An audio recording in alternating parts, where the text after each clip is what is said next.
In this video, you'll learn how to deposit a check using the RBC mobile app.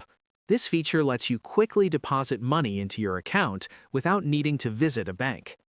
Once you open the RBC app, go to the bottom right-hand side and tap on Move Money. On the next page, select Deposit a Check.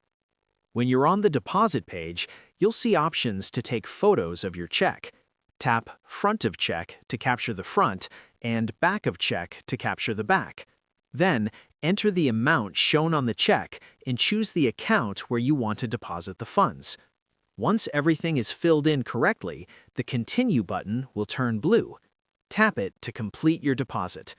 And that's how you can deposit a check using the RBC mobile app.